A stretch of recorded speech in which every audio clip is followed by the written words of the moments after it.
Good afternoon, everyone. My name is Haley Hawks, and I'm joined today by my colleagues Lucas Dixon and Emily Vinson.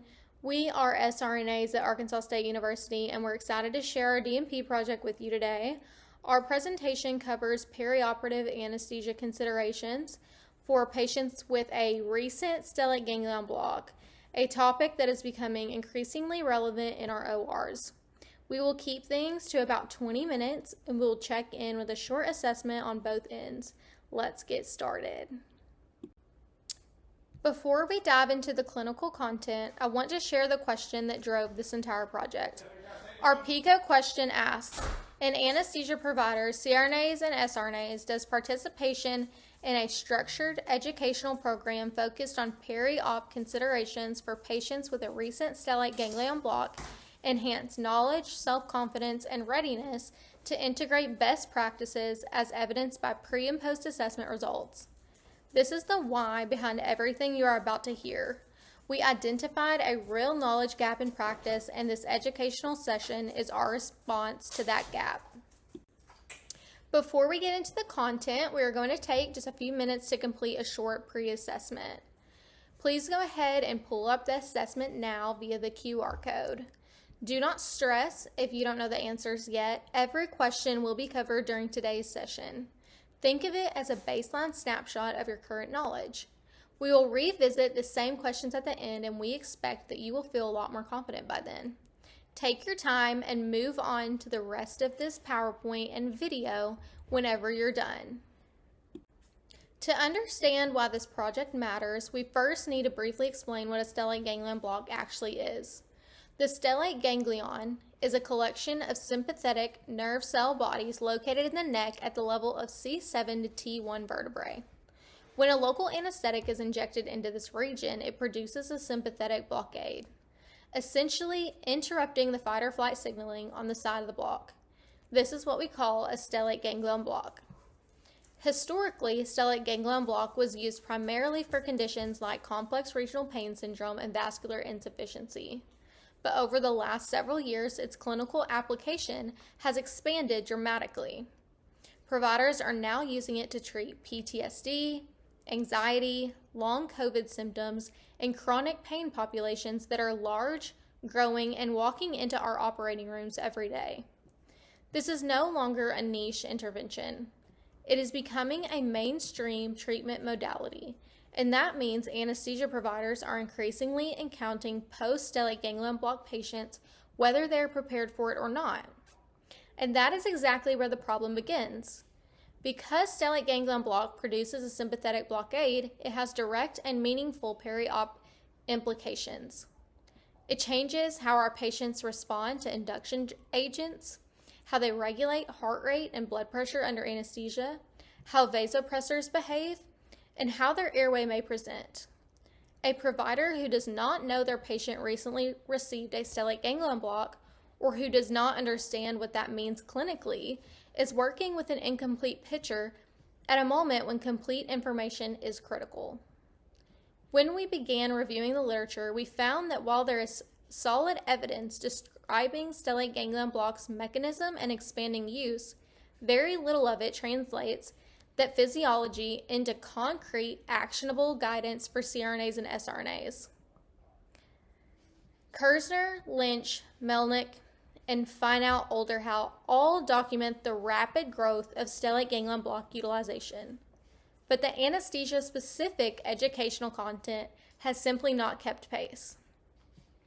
That gap is what this project was built to address. Our goal was to create the resource that did not exist, a clinically actionable, evidence-based educational tool designed specifically for anesthesia providers caring for post-stellate ganglion block patients in the perioperative environment.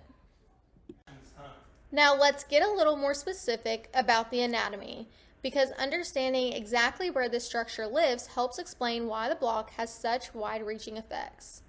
The stellate ganglion is formed by the fusion of the inferior cervical ganglion and the first thoracic ganglion.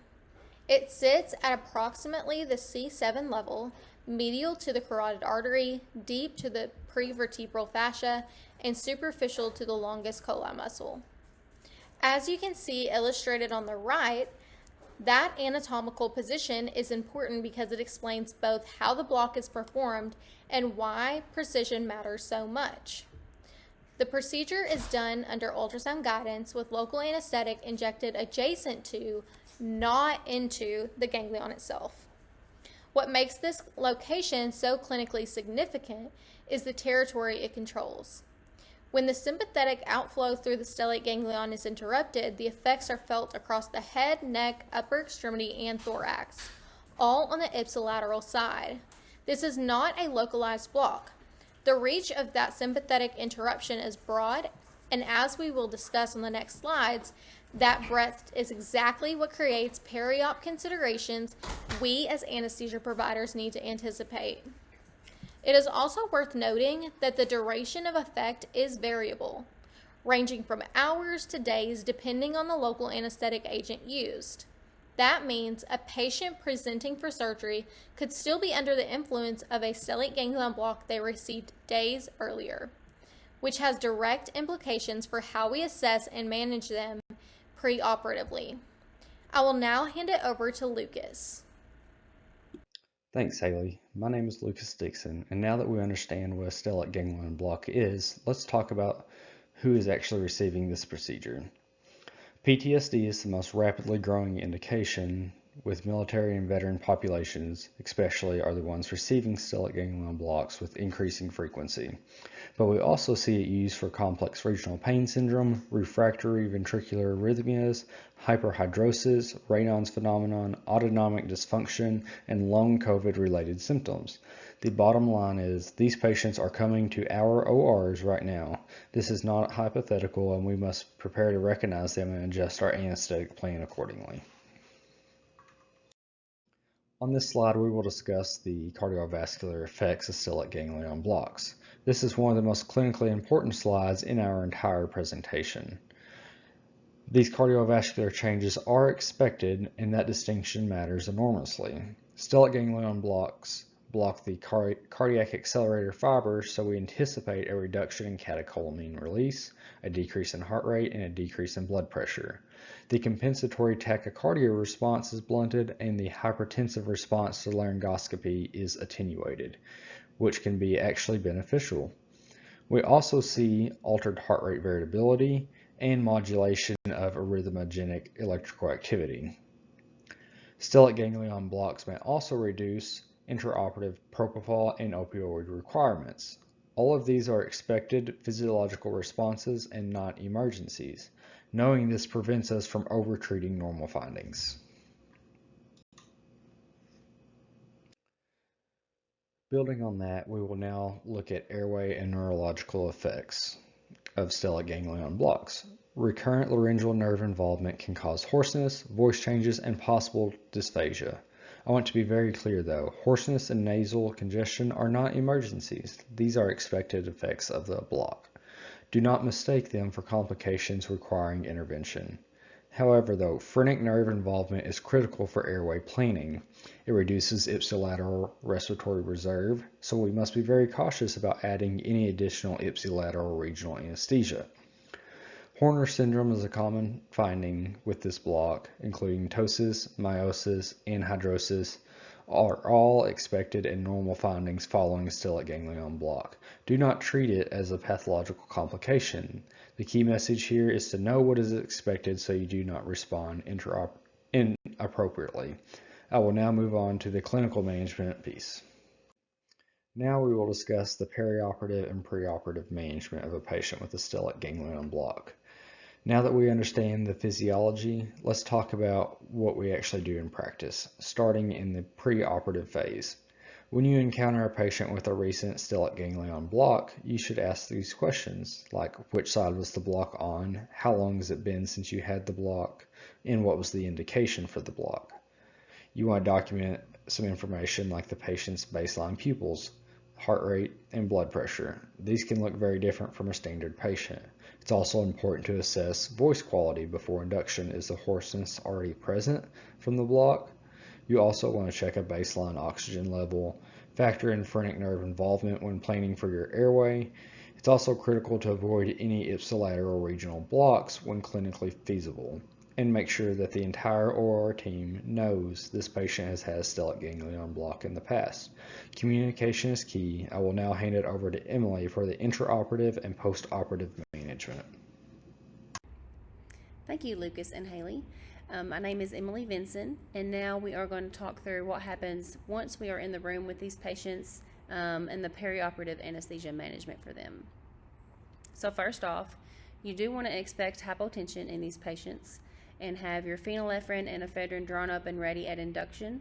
Depending on their home medication list and other meds they're on, you may want some vasopressin handy just in case they're not responsive to the NEA or the ephedrine.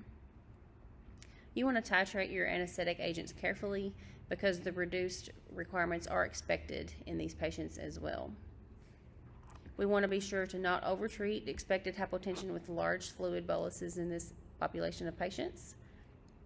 They also have a blunted laryngoscopy response, so we want to reduce or eliminate the antihypertensives at intubation as well for these patients. Video laryngoscopy should be available, and you need to assess the airway after your preoperative hoarseness evaluation. BIS monitoring or EEG monitoring also becomes more valuable here because hemodynamic cues are less reliable than usual in this group of patients. Considering reduced opioid dosing given the blended stress response would also be wise. So the theme throughout all of this is just recalibrate your expectations for this patient that comes in that's had a recent stellate ganglion block. So the perioperative management for these patients in the PACU and post-op areas, communication is everything. When you hand off to the PACU nurse, you want to be sure you communicate the stellate ganglion block history, which side the block was on, and what findings to expect. Tell them that this patient may have Horner's syndrome, a lower baseline heart rate and blood pressure, and possible residual hoarseness. These are all expected and normal. You want to make sure whatever you found pre-op on your assessment, relay those findings to them. That way they will be able to note if there are any changes whenever they do their assessment. Set appropriate alarm thresholds because standard thresholds may trigger unnecessary false alarms. You want to monitor their oxygen closely, given phrenic nerve contribution to respiratory reserve.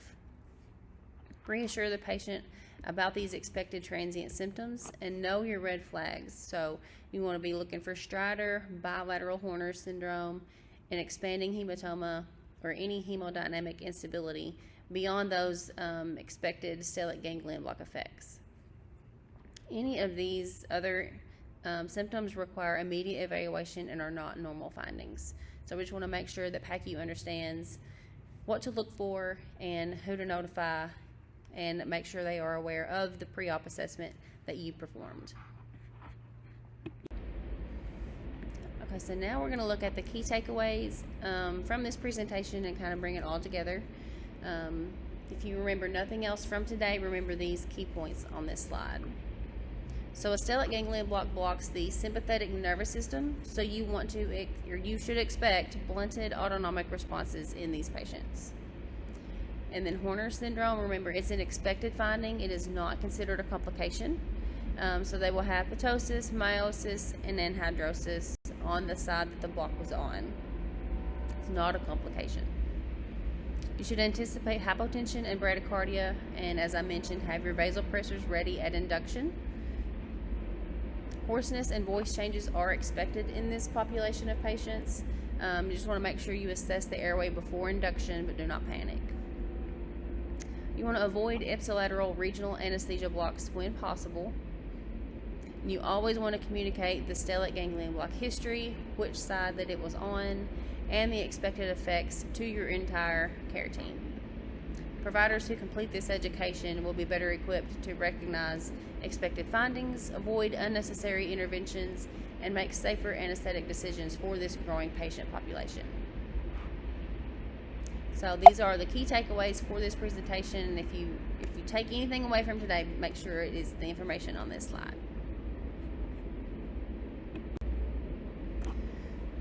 So this slide shows our references. The content in today's presentation is grounded in peer-reviewed literature As you can see, a list of all the authors and all the articles that were used here, spanning across systematic reviews, clinical studies, and evidence summaries on stellate ganglion block physiology, PTSD treatment, and hemodynamic management. If you would like to explore any of these further, we are happy to share copies of these references as well. And then we are now ready for the post-assessment, and then we will open the floor for any questions.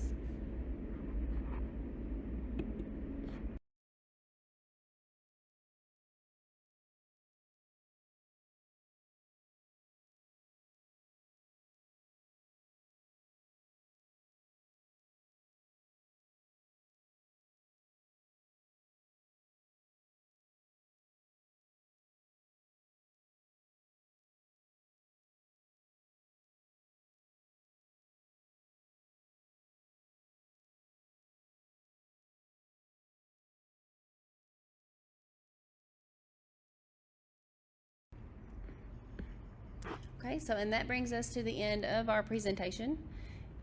Thank you all so much for your time and for your engagement today. We hope this session gave you a much clearer picture of what to expect when you encounter a patient that has had a recent stellate ganglion block when they come to your OR. If you will, go ahead and pull up the post-assessment. It is the same questions you saw in the beginning, but this time you should feel a lot more confident in your answers, and the information should make a little bit more sense. So please take a few minutes to complete this, and we are happy to answer any questions that you have. And thank you again for your time and for participating in our project. Thank you.